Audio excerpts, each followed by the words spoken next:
Our story, Jason, starts in A small log cabin in the woods. No. Not really. It starts from suburban Long Island. Okay. But before to tell you that story, I have to make sure I introduce my partner here so people know what sort of character they're dealing with. Yeah. So, John, you are an entrepreneur. Yes, I am. And John has that puppy spirit that you talk about, Jason. Me too, You're buddy. a wonder puppy, huh? Yes, I am, Dad. I own one. You now own the world's largest sock store. Yes, I am. So that makes you a sock tycoon. You are a public speaker. Yes, I am. You're a philanthropist, donate a lot of money. Yes, I am. You're an athlete. Yes. You're a dancer. Yeah. You're a boyfriend. So you have a girlfriend, that makes you a boyfriend. Oh, yeah. I'm very smooth. Very smooth. Yeah. And you happen to have Down syndrome. Yes, I am. I have Down syndrome. Mhm. Down syndrome never holds me back.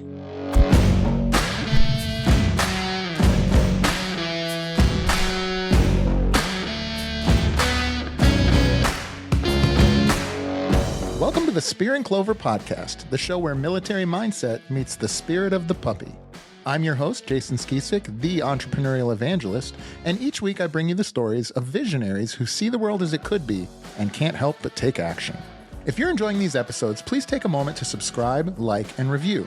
This is the best way to stay in the loop when we drop new content.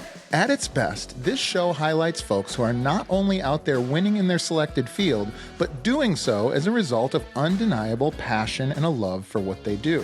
There is no Spear and Clover without curiosity, playfulness, and even love. Today's guests are possibly some of the best representatives of that ethos that we have been fortunate enough to interview. Mark and John Cronin are the father and son team behind John's Crazy Socks. Not only do they have the world's largest online sock store, not only have they grossed over $13 million in sales, but they have done so with a focus on employing other abled individuals. In fact, they are out there winning because of the joy and message that comes in abundance from their work within this community. I instantly fell in love with these two and their mission, and I am certain you will too. Ladies and gentlemen, it is my great honor to introduce you to my friends, Mark and John Cronin. Guys, how we doing? Wow, Jason. We've been looking forward to this conversation. You set us up nicely. That made us sound pretty good, huh, John? Yes, Dad. Yeah. How you guys doing today? Alive is interesting. Life is interesting. That is true. Okay. Yeah. It's been a good weekend and a good day so far. Yes. And an exciting week. We got lots happening this week, right? Right. Which is good. We got a trip planned at the end of the week. We've been working with some of our partners today. We're moving ahead with a fashion show we're going to stage. Oh, wow. Lots of good things. Yeah. Well, maybe for the audience at home who's not familiar with John's Crazy Socks, maybe you can walk us through sort of your entrepreneurial origin story. Why does the company exist, and how did we end up here talking to each other? All right. Well, our story, Jason, starts in A small log cabin in the woods. No. Not really. It Yeah. starts from suburban Long Island. Okay. But before to tell you that story, I have to make sure I introduce my partner here so people know what sort of character they're dealing with. Yeah. So, John, you are an entrepreneur. Yes, I am. And John has that puppy spirit that you talk about, Jason. Me too, You're buddy. a wonder puppy, huh? Yes, I am, Dad. I own one. You now own the world's largest sock store. Yes, I am. So that makes you a sock tycoon. You are a public speaker. Yes, I am. You're a philanthropist, donate a lot of money. Yes, I am. You're an athlete. Yes. You're a dancer. Yeah. You're a boyfriend. So you have a girlfriend, that makes you a boyfriend. Oh, yeah. I'm very smooth. Very smooth. Yeah. And you happen to have Down syndrome. Yes, I am. I have Down syndrome. Mhm. Down syndrome never holds me back. No, it We can does tell. not. So here we are. We go back to the fall of 2016. And where were you, buddy? I was at Huntington High School. It's going to be my last year of school. Mhm. John's like everybody else, trying to figure out, what do I do next? And what were you looking at? I like a job program and school. I don't like the object I don't like. You didn't say anything like. And Jason, this is an unfortunate reality for too many people in this country. There just aren't enough good opportunities for people with a disability. Only 1 in 5 people with a disability is employed. Awful. But John here is a natural entrepreneur. Yes, I am. Right. And in the Spear side of your podcast, he's disciplined and focused and saying, okay, what do we do now? How do we find success? So you didn't see a job you wanted. What'd you say? I said I want to make one. I want to create one. What'd you tell me? I want to go into business with my dad. A nice father and son business together. So he comes to me and says, Dad, let's go into business together. Yes, Dad. And normally, Jason, we'll go on with the story from here. We focus on John, but we should make ourselves vulnerable. I should make myself vulnerable for you, the audience. Where was I? Well, I had been working with my wife. I had come in to help her in her business, and it was growing nicely, doing well. But we had to shut that. Something happened involving my wife, so we had to shut that business down overnight. And so there I was. We had no income. I was 58 years old, an entrepreneur, which basically means I'm unemployable. What am I going to do? So I was trying to find a way forward. I was starting some online businesses. And when John came to me and said, Dad, I want to go into business with you, my first instinct was, yes, my son needs my help. I got to take care of him. What I realize now, my son was coming to me saying, Dad, I believe in you. We're going to make this. Yeah. Which was very cool. But then, and you work with entrepreneurs, entrepreneurs have a lot of ideas.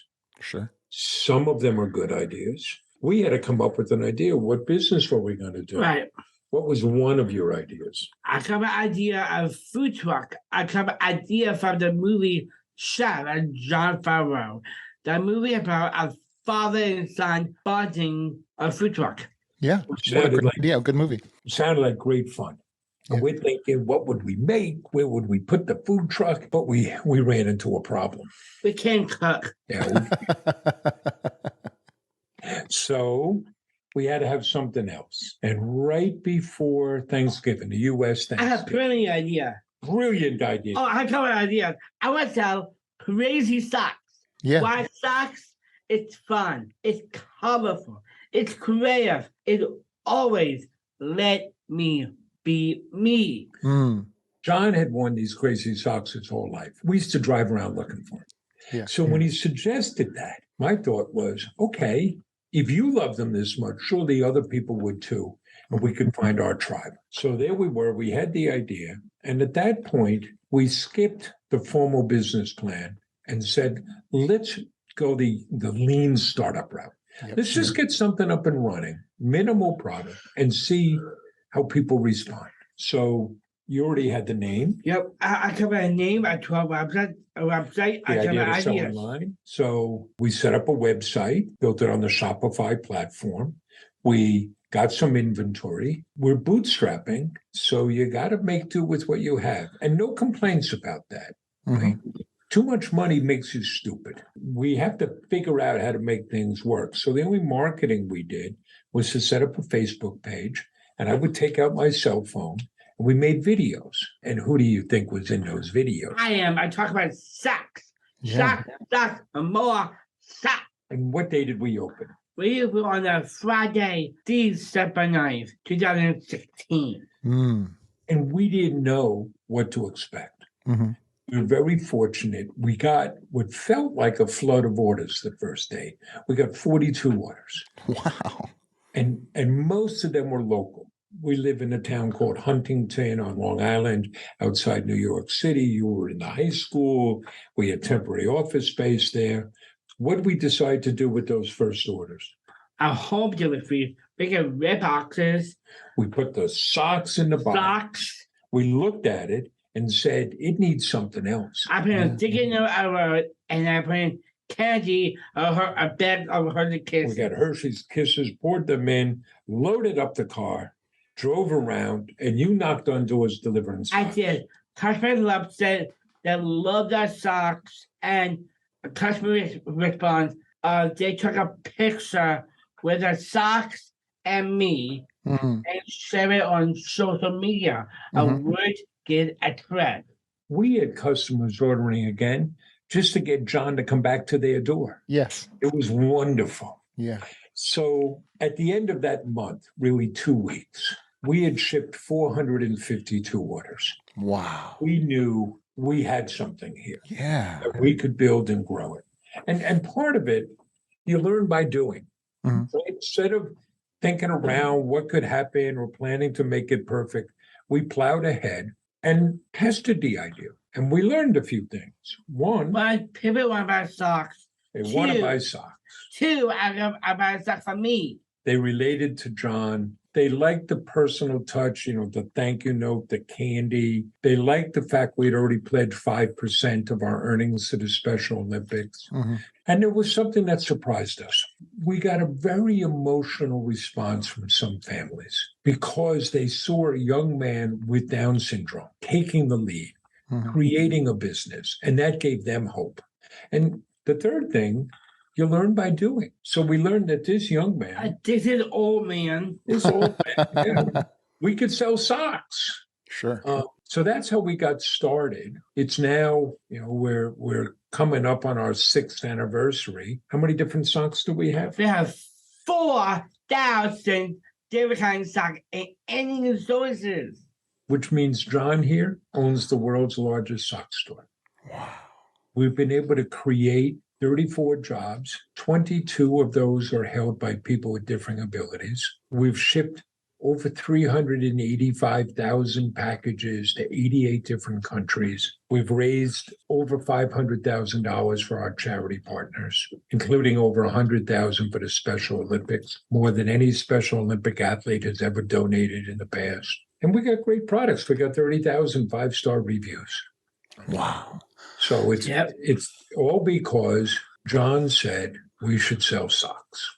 I did. You know what? First of all, it's a terrific story, and that's every time I've heard it. Only the second time I've heard it, I can always feel the goosebumps coming up on my arms. But the thing that jumps out at me right away is not only John. It seems like you were helping your dad out, right? Like you were.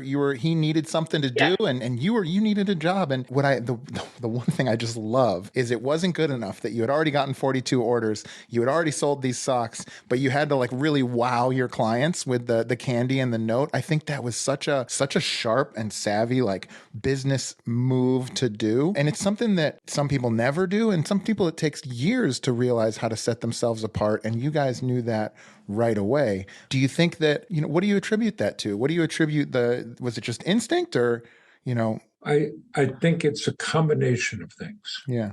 One, John, right from the beginning, we said we would be about spreading happiness. And what do you say are the keys to happiness? It's gratitude and to others. Gratitude and do for others. And that's built into what we do. And we could tell you about our 5 pillars that evolved over time. But part of it also, I think, was my experience in leading other businesses and working on things. So we're looking for relationships with our customers, not viewing it simply as a transaction. And we view that as the start of a long-term relationship that will sustain us. And it's cool to do things really neat, to really wow people. Yeah. And we try that all the time. That really motivates us. So I think it's the combination of both of us. And now we have a team of people that are committed to it as well. And what businesses, Mark, had you done in the past? Well, I had a checkered past, but I spent most of my career in the healthcare field. In the late 80s, I ran the Medicaid health program in New York City.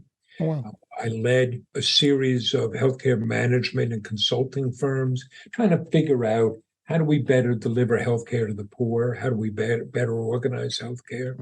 But along the way, I started a software company that made consumer software. We made baseball informational software. I've run political campaigns or organized political campaigns. I helped my wife, who had a law firm, develop that and got to do some radical things there. I started my career by teaching. I taught school for a couple of years, wound up also teaching at the graduate level. And I had a lot of crappy jobs when I was a kid.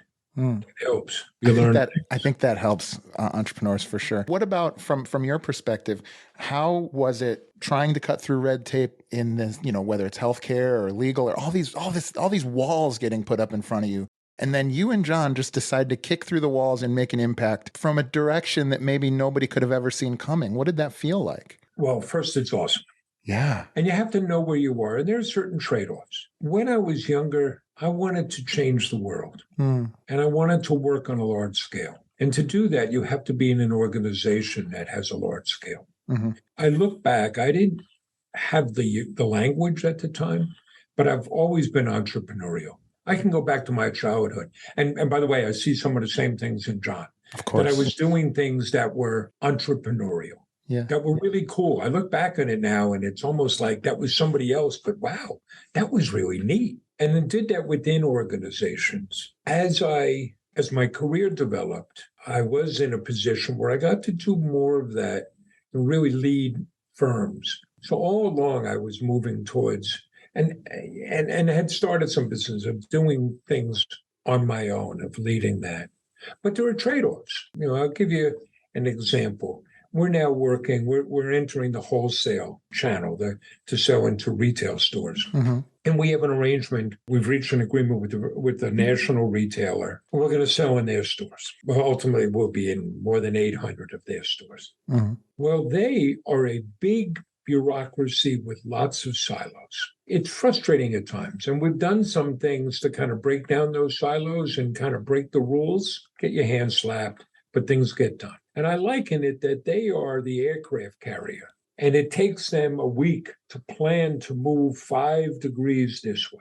Right. We're a little skiff running around the harbor. Yeah. We can be quick and we can go and do things. But the truth of the matter is they have more heft than us. They can reach more people.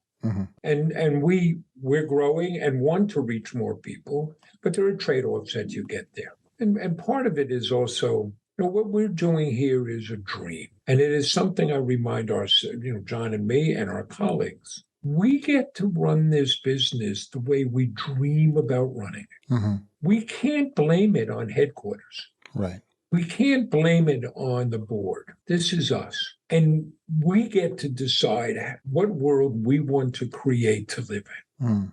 Yeah. That makes sense to you? It definitely makes sense to me. I always say it's people who see the world as it could be and can't help but take action, right? Like you see what could be and you have to make it happen, right? Right. It's the way we work with our colleagues here's a small example. Now, this happened, I don't know, a year ago. I overhear a conversation because a customer, at that point, we only sold online. We didn't sell over the phone, but a customer called up. We didn't sell over the phone unless you wanted to buy something over the phone. And then, of course, we'll take care of it. Your money's good, yeah. Right. So customer had called up and wanted to place an order. And not only did she want to do it over the phone, she didn't trust credit cards. She wanted to send a check. We took the order and made a small mistake. We didn't pull it right away. So when her check arrived, we had sold out one of the items that she wanted. And our folks were going to take care of that, make that up. We always want to do right by the customer. But I said, how come we didn't just send the package right away? And the answer was, well, we had to wait for the money to get here. Well, Jason, let me ask you something. If you told me you were sending me a check, would you send that check? I would. And we're not talking here about something anonymous on the web. We've dealt with our efforts, people trying to defraud us. We're talking to somebody we had a conversation. So I said to my colleagues, well, why don't we just live in a world where we trust people? Until they violate that trust. But why don't we start there? Wouldn't you like to be treated that way? Yeah. And people are nodding their heads, and then somebody says, but can we do that? Well, we can do whatever the hell we want. Of course we can do it. And then we got into a conversation of, okay, but only up to $100. And I said, why? Well, because if it's more than that, there's a bigger risk they could defraud us. I said, not if we've had a conversation. You can tell. We'll take a chance. And then I went back and looked. And over 5 years at that point, nobody had ever bounced a check. So why not live in that world? Why not live in a world where if we interact, we're going to start by believing you and trusting you? Now, if you violate that trust, John's older brothers are large, they play college football, and they travel. So we'll send them after you. But we're going to start. Oh, I'm coming too. You Right? give me a call. We're going to start with that trust. Yeah. And that's a small thing, right? But we get to do that. It's in the long run, we're better off. Everybody's better off.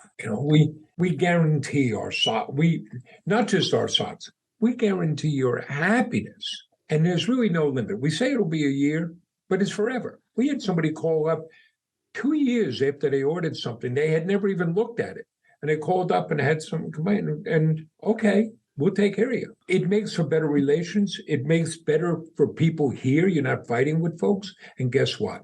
Our return rate is about 0.5 of 1%, which is unheard of. Wow. Yeah. I mean, you're buying goodwill, right? And so far you've never even had to pay for it. But you're saying I'm willing to pay if I have to for goodwill because you want to be, whatever the word would be, neighborly, ethical, whatever. I don't know what the word might be, but that's such a strong message. And I think I personally really ascribe to that. I believe in that very strongly. I've had those conversations like you're talking about. Like, okay, I guess somebody could, screw us over, but let's wait and see. And if that happens, then we'll address it at that time, right? It's a little bit of treat people the way you want to be treated. Yeah. And kind of with that in mind, you talked about your 5 pillars. Yes. Maybe explain sort of why you felt that you guys needed those in the first place, and then maybe a little bit about what they are. Well, one of the things I learned over time was you have to have a purpose and a mission for an organization. Mm-hmm. And I drove that through with folks. And a couple of years later, Simon Sinek published Start With Why. And my wife was like, how come you didn't write that book? Well, I bet you that happens a lot. And he's brilliant. Yeah. But you have to have something that's driving you. And it's got to be greater than we want to make money. And don't get me wrong, we want to make money. Turns out we like to live indoors, right? Yeah, we do. Right? So you start there. And for us, it's spreading happiness. Absolutely. And that drives everything we do. It's not just empty words on a wall. That's the criteria we use in making decisions. So that becomes our North Star. Mm-hmm.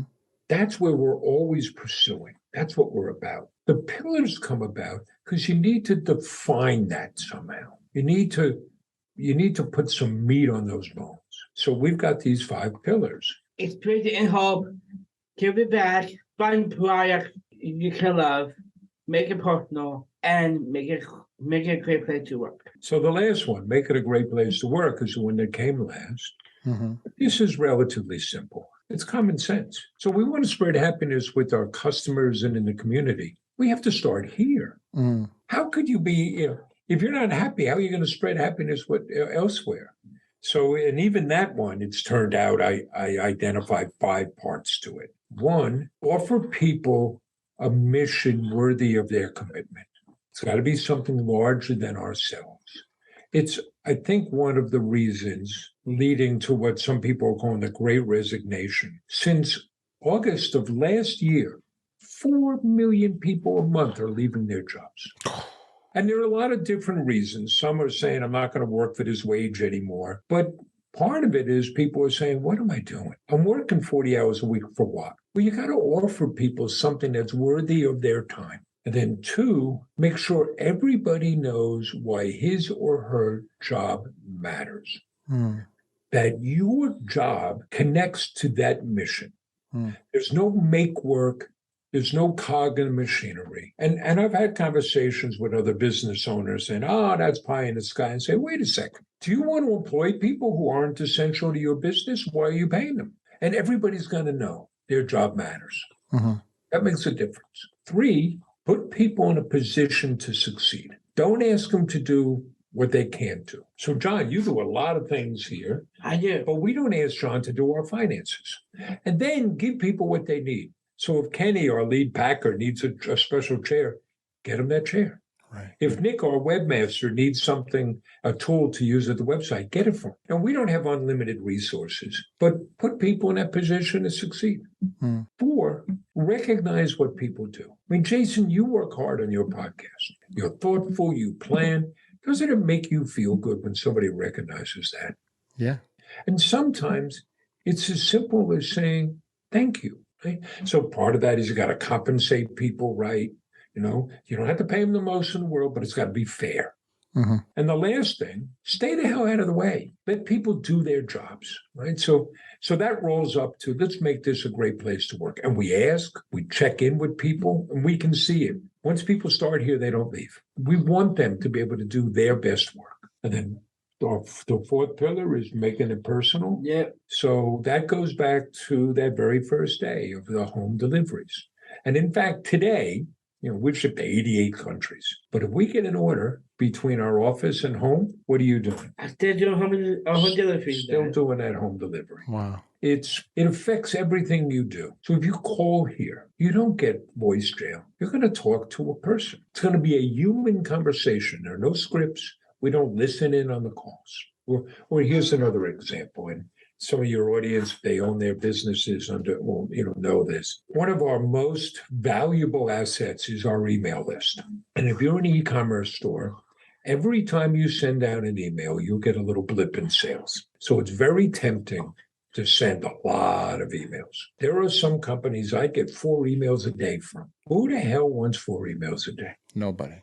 We're looking to build a community. We're looking for that long-term relationship. So we send out 2 campaigns a week. One of them is John's Friday email. It's just an update on what John is doing and what's on John's mind. There's no sales. Guess what? In the world of email marketing, you track a couple of metrics, and a key metric is open rates. And you want to get above 20%. We have a 45% open. I'm not surprised. Right? That's amazing. Because you're engaging with people. Right. And, well, maybe we're not going to get as much in sales as we could right now. But in the long haul, we will. That's an example. And then it's fun products you can love. Yes. We got to know what we can sell. So it's mainly around socks, but got to be fun. Got to spread happiness. Yep. I got to be behind it. John's got to stand behind it. It's personal, but it's also... The other part of that is we can talk about our social mission and working with people, but the core business has to work. We have to have a great website. We've got to have great selection. We got more than anybody else. You've got to have great products. We have 30,000 5-star reviews. The service has to be great. We do same-day shipping, right? You've got to have that there. And we're very fortunate. We get to run around, do speaking engagements, meet with people, set up partnership agreements, do podcasts. And I don't worry about that because we got great people making this happen. And then giving back. Giving back. Part of the gratitude. We don't think it's ever enough to just sell stuff. Look at you. You know, you benefited. You've had some insights. So now you have a podcast where you can share that. Yeah. Right. So for us, it's not enough just to sell things. We want to make sure we give back, and that's baked into everything we do. So we started by pledging 5% of our earnings to the Special Olympics. And why the Special Olympics? I am a Special Olympic athlete. And what's your sports, John? I play basketball, track and field, soccer, and snowshoe. And which one do you like best? The snowshoe. Really? That's so cool. I've never done snowshoeing, but I live where there's a lot of snow. How old were you when you started playing Special Olympics? I started when I was 5 years old. Wow. How old are you now? I'm 26. 26. Huh? Ooh, I would have said 21. You're looking good, John. Thank you. So, But John. tell you, Go ahead. without Special Olympics, there's no John's Crazy Socks. Interesting. With a number of our athletes or our colleagues are Special Olympic athletes. A number of us have coached. So we started there, the giving back, but we've gone on to create products that raise awareness, celebrate causes, and raise money for those causes. So what was the first awareness sock? I down the term awareness socks. And who designed that? I did. So it celebrates people with Down syndrome, and it raises money for the National Down Syndrome Society. But we've gone on to create autism awareness socks, Yep. CP awareness socks, Animal rescue socks. animal rescue, the Williams syndrome, and then we do firefighter tribute socks and EMT tribute socks. During the pandemic, we made healthcare superhero socks to say thank you to the frontline workers. Those raised over $50,000 for the American Nurses Association. We sponsor an Autism Can Do scholarship. But it's baked into what we do. We're very clear. We tell people this is what's going to happen with the money. It's not like we wait till the end of the year and see how much money did we make and we'll write you a check. So we do things all the time for the Special Olympics. We want to engage with our charity partners. But the most important thing, what drives us the most, it's showing what's possible. Mm-hmm.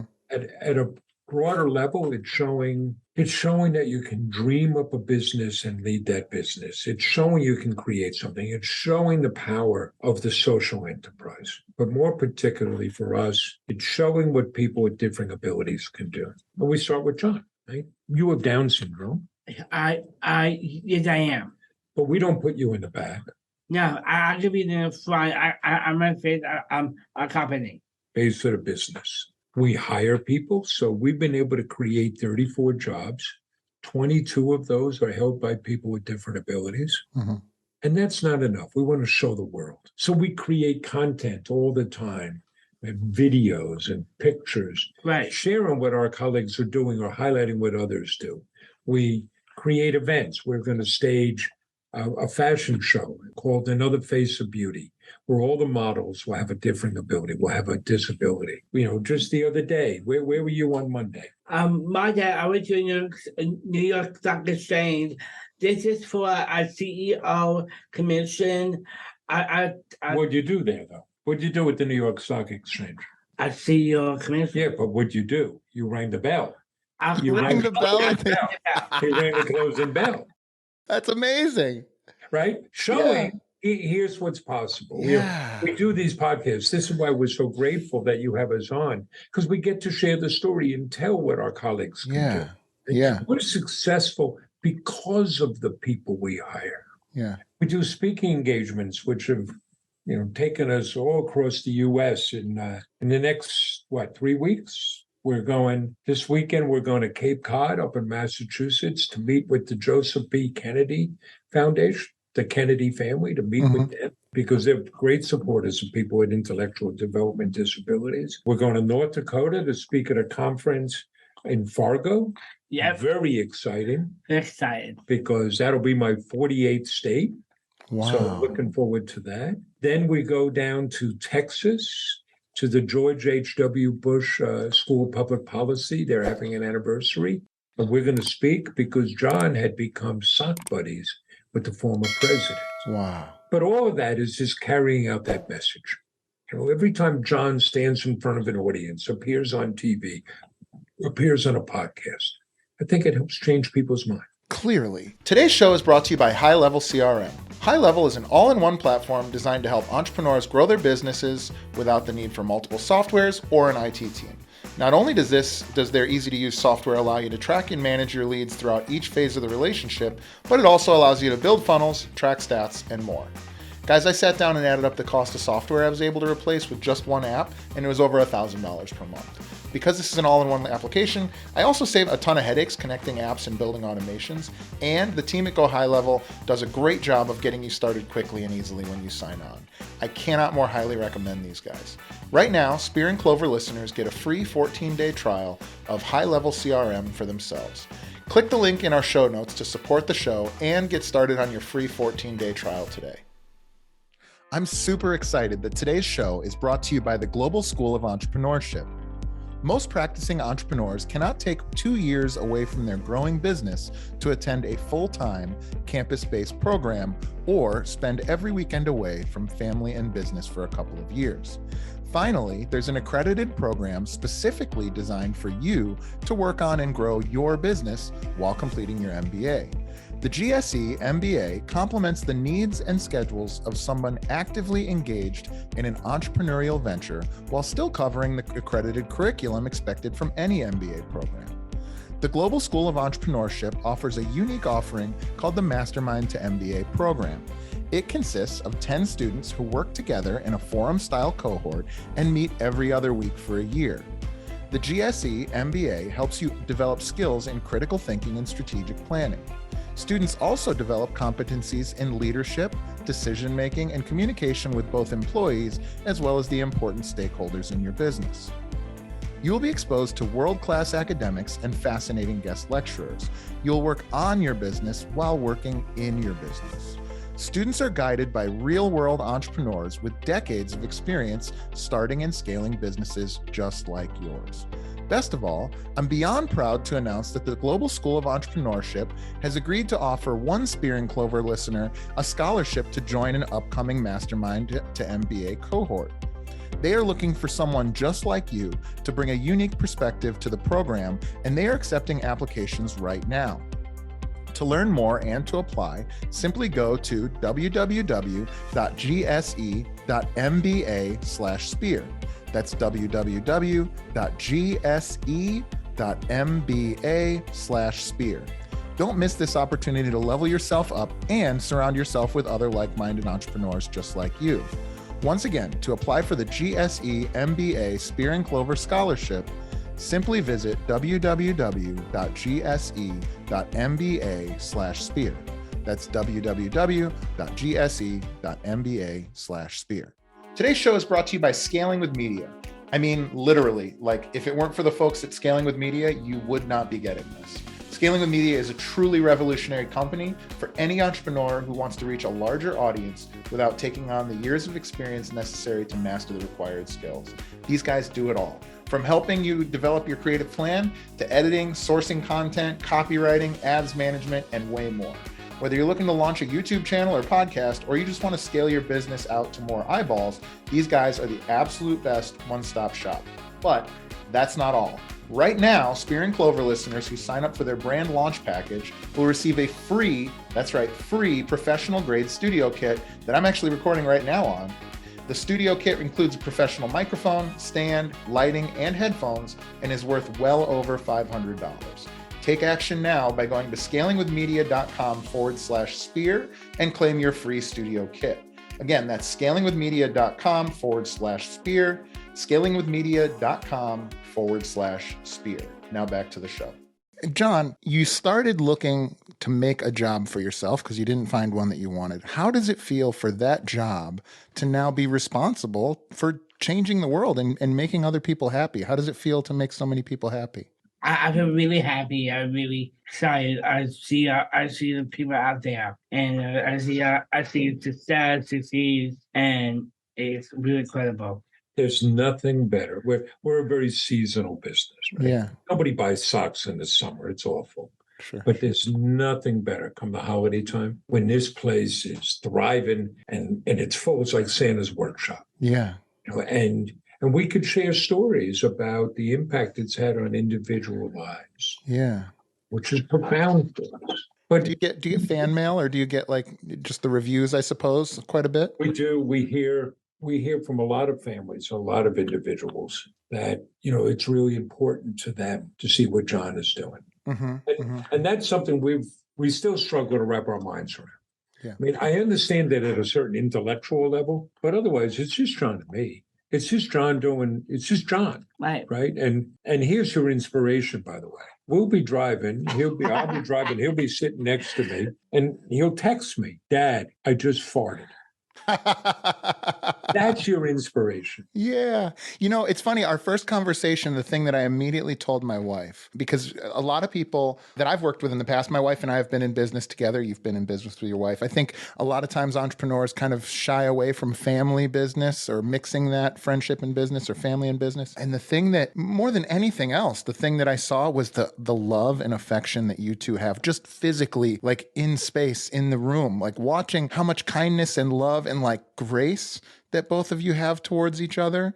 And so maybe, is there any advice you would give to people? Oh, the reason I said that though, people want to see that. People can't find that easily in their own life because people irritate each other and they cut each other off in traffic. And so to see you guys so kind to each other and caring and like like I said, like gracious, like forgiving. I can see it. I can see the affection. That is something that I would want to follow too. What would you tell other folks that maybe want to start a family business the way that you have? How do you guys make it work so well with so much love? Well, part of it is I think we both know we need each other. Mm. I couldn't do this without John, right? Right. But, listen, let's put the cards out there. John is the youngest of three. I'm a lucky man. I've got three sons, love them all. We all get along. But my middle son, his older brother, worked with us for a while, and that wasn't going to last. He wound up leaving, and if he didn't leave soon, I think he would have found us both in a pool of blood on the floor with axes in our heads. I get it. And that, to understand, it's not a lack of love, but, No. we're at a place where we both need each other. And I think some of this goes back to John's birth. Mm-hmm. We did not know he was going to be born with Down syndrome. And you hear many things when you have a child born with some difference. And one of those was, God only gives a burden to those he knows can handle it. Well, the first thing is, this is not a burden. This is my son. Not at all. Yeah. Right?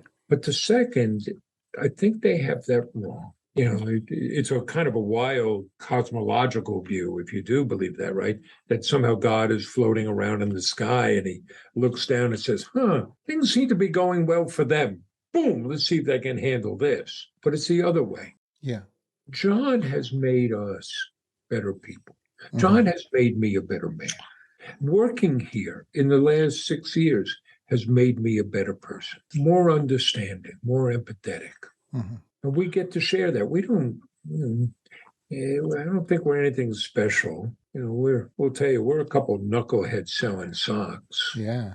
We just want to change the world. And we do it just in our little way. It's the little interactions. And I watch John with that. And I find that motivating, of just being kind to people, of understanding. And in fact, we all feel better that way. Clearly. John, have you ever seen anybody out and about wearing your socks? Yes. Like out on the street? All the time. Oh, that's so cool. It's like hearing your song on the radio, right? Not only that, John gets stopped all the time. That's so cool. We'll go to an airport and people will stop him, one photograph. Oh, come on. Yeah, that. It's very cool. And you're always great about it. Yes. I mean, just yesterday, we went for a little hike, and then we went to an art show in the next town over, an outdoor art show. And we walked in and there was somebody calling your name and then somebody else coming up and, oh, John, I remember you, and which is neat. Yeah. But here's another part of that, though, Jason. Because of this business we've built, people will listen to us. Mm-hmm. It's given us a platform, and that creates an obligation on our part to make use of it. So we do a lot of advocacy work. We've testified twice before Congress. We've spoken at the United Nations. Because if we get that opportunity, you got to use it. Mm-hmm. I'll give you an anecdote example. We were down in Washington. We're on Capitol Hill one day, and a customer called here from Houston and said, my mom is a big fan of John's and would love to meet John. Is that possible? And our colleague said, sure. Here's Mark's cell phone number. Text him your mom's contact information. Who was mom? Nancy Pelosi. Nancy Pelosi. Wow. So we go and get to meet Nancy Pelosi. And, we live in a world where we've vilified so many of our elected officials and we forget their humanity. Sure. You can disagree with people and still see the person. 100%. So I don't care where you're on the political spectrum. At her heart, Nancy Pelosi is an 80-year-old Italian grandmother. We come in and she was so warm and nice to you. Yeah. Yes. And she took out pictures of her and former President Bush, George H.W. Bush, and socks she had given him because John and the former president had become sock buddies. It was all warm and wonderful with taking photos. But you see, now we have this opportunity, and that creates an obligation. Yeah. So it became, now, Ms. Pelosi, this is very nice, but we do have to talk to you about it. Eliminating the sub-minimum wage that allows upward of 200,000 people in this country to be paid as little as 25 cents an hour, simply because they have a disability. Really? And now we have to sit and talk about that. And we have to talk about breaking the connection between work and benefits, because our colleagues have to choose between work and keeping their benefits, and nobody wants that. And we didn't change the world that day, but if we get that opportunity, we have to use it. You know, what's funny is your story is full of opportunities to take big responsibility, and you guys just say yes and do it and have made so much from that. I think if somebody's at home listening to this, regardless of their background or who they are or what their ability is, you know, maybe from both of you, John, what would you tell somebody who's thinking about starting a business and maybe is afraid to do it? What would you tell a person like that at home? What's your advice to people? My advice, follow your heart. Yeah. Follow your dreams. Work hard so you can do. Yeah. I mean, you've What do you learned think? this, Jason. Yeah. Biggest obstacle we have is between our ears, right? Once you start believing, you can see you can do anything. And we have found, certainly in this business, the more we put ourselves out there, the more good things happen. Mm-hmm. You know, and I can give you countless examples of, just the other day, we had a meeting with an organization called the Viscardi Center, started by Dr. Henry Viscardi. They run this amazing school for the medically fragile. These are students who otherwise could not go to school, and some of them are in beds. Mm-hmm. But they've set up a school where they can serve them. And he's long worked with people with disabilities, going back to taking care of, he's passed, but going back to taking care of veterans coming back from World War II and the Korean War. So we've gone to their place. They came for a tour the other day when we were done. We were going through all these things that we wanted to do with them. And at the very end, I asked for an introduction to JetBlue because we'd like to see if we can connect with them. They do a lot of things with JetBlue. Mm-hmm. One of my colleagues afterwards said, I was waiting. You had to ask them to give us something. Everything you listed were things we're going to do for them. So you don't understand. That's all going to benefit us. The more we do for them, the better off we are. It's not that zero-sum game. Right. It's Simon Sinek. I'll cite him again. It's the infinite game. It's if you can dream it, it's possible. And if you're at home thinking about this, and believe me, over the years, I had ideas that I let go fallow. We have an obligation to our dreams. We have an obligation to make them come, to try them. Because if you don't, you're only going to regret it. You're only going to regret it. Yeah, I don't think anybody, and this has been said a million times, but I don't think anybody's on their deathbed going like, oh, I wish I would have worked more. Right. Or I wish I wouldn't have tried those ideas that were my dreams. I've never met those people. I've had more businesses not successful than I have successful. And certainly I don't regret any of them. I look back at those as learning lessons. I have wonderful relationships for the most part that I've developed from that. And I'm sure you guys have the same and only will continue to have more. I can tell you about businesses I led that flourished and others that failed. New Gutenberg software. We put out baseball for Windows 94. We got rave reviews, lost every penny we had. Oh. But if I didn't do that, I wouldn't be able to do this. Mm-hmm. My wife, John's mom said to me a few months ago, she said, how come you didn't do this when you were younger? It's like, I couldn't. No. I didn't know. I had to go through things. Mm-hmm. And at the same time, everything we learn contributes. Right? I'm 64 years old, and I have spent my entire life preparing for this conversation. And I share this when I was a kid, so a different day and age. I got out of high school in 1976. First thing I did when I got out of high school was I hitchhiked out to Colorado. Cool. I did a lot. I hitchhiked cross country 3 times. I hitchhiked around Europe. And it was always great. Car or truck would pull over, you go run and you hop in. And now you got to size up that driver. You got to figure out how to get along. And in fact, you're the entertainment. And that could last 10 minutes or 10 hours. Mm-hmm. Well, it turns out you do that a few hundred times, you learn an awful lot. Yeah. And when I was doing it, I wasn't walking around saying I'm going on a learning experience. But boy, and that informed, that 18-year-old is still part of this 64-year-old and informed my worldview. Do you think that's changed? I think a lot of people, when they talk about things like that, this like brotherly, neighborhoodly or neighborly thing where you could hitchhike around America, I think there's a view that that's gone. I bet you could still do it. I don't know if it's necessarily the smartest advice, but I bet you, I don't think people are that different. Do you? Well, first, you don't see hitchhikers anymore. You don't, but I don't think you couldn't. I think you could. Right. There is something that I think we're more wary and afraid. It's odd. We're more connected than ever. Yeah. Look at social media, but we're more wary of other people. We're more skeptical. We're more guarded. There are more, compounds and private residences and closed communities. But you're not that way, and I'm not that way, and we can continue to spread that, I think, Yes, and I told you, when I was younger, I wanted to change the world. Well, I don't know if I can do that now, Clearly. but I can lead the world. I can go about in the world the way that I believe is right. People say to us a lot, "Oh, you're so genuine." Well, what the hell else are we going to do? I know, right? Right? Part of it, this is who we are. You got a young man with Down syndrome, you got a fat bearded guy, and this is us. Yeah.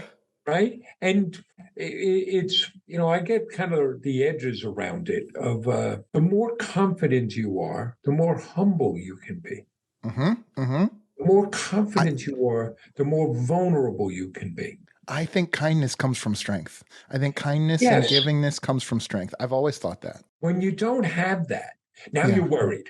Yeah. Right? If you're not comfortable with who you are, well, now you're putting on some false image, and you're so busy trying to make it seem and not let people find out. Right? It's my eldest son. We have a conversation a couple years out of college. He was out of college, and he said to me, he said, Dad, once I figured out I was basically an idiot, life became easier. That was a brilliant young man, but that was part of it. Once he was able to say, I don't have to know everything. I don't always have to be right. Then it lets you be curious.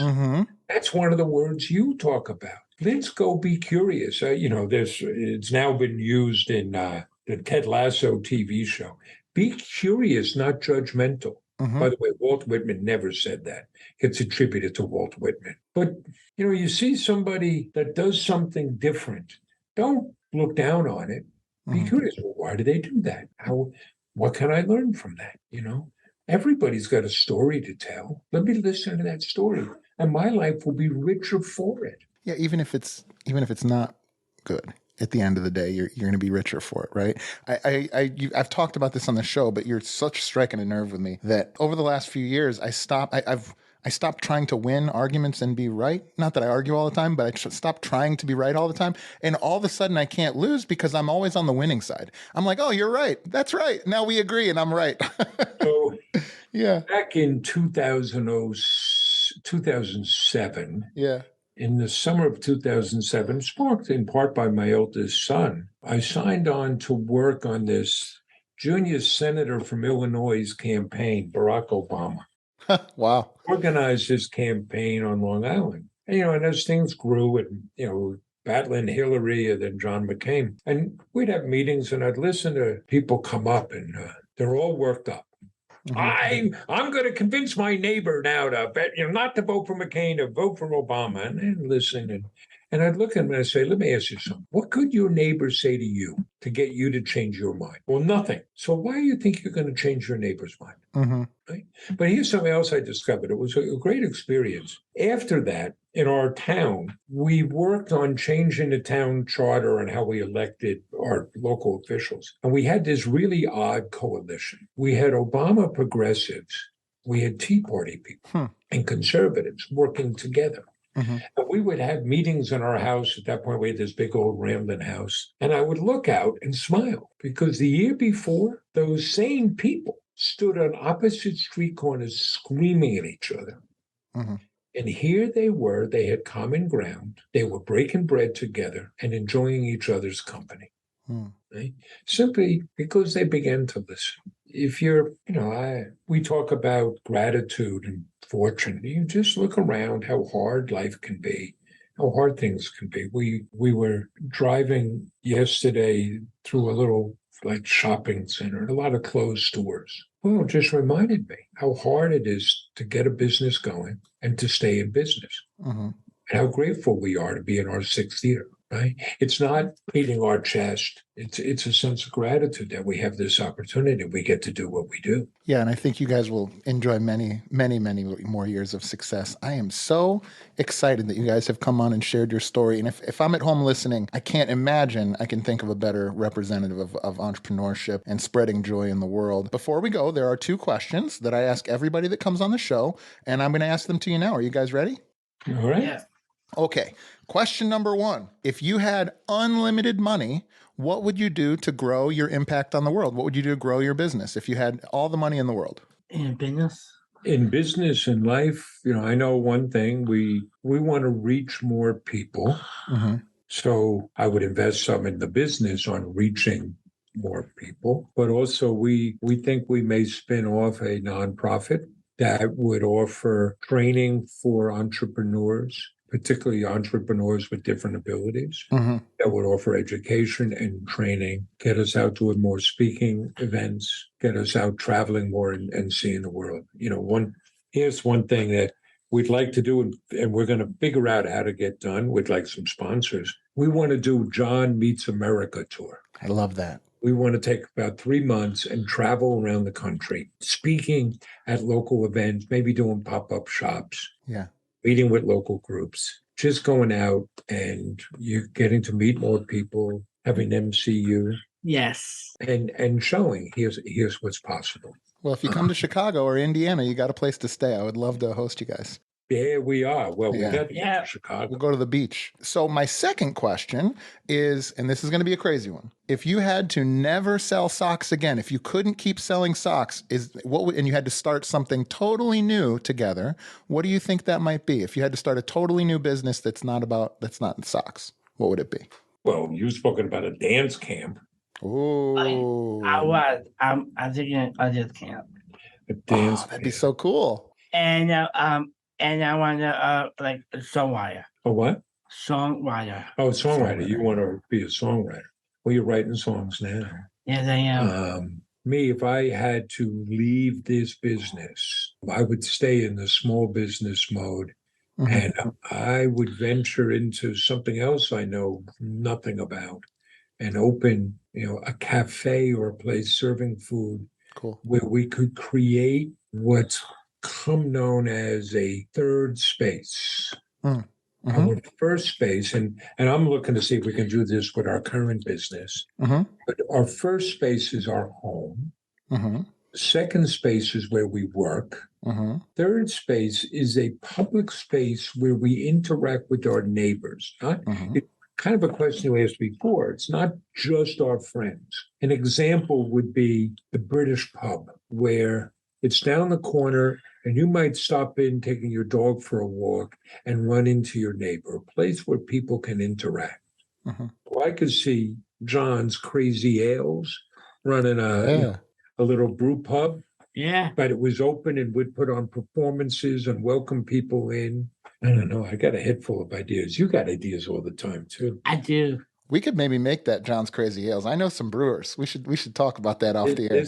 This could be fun. It's funny you say that, though. The third space, that was the original conceit of Spear and Clover was going to be, I won't go into detail, but was going to be sort of that third, like a work-life space, kind of, because I've got a ton of hobbies as well as entrepreneurship. So it was going to be a space, and then it became a podcast first. So maybe one day. Well, but that's a little bit about what we were talking before about trusting people.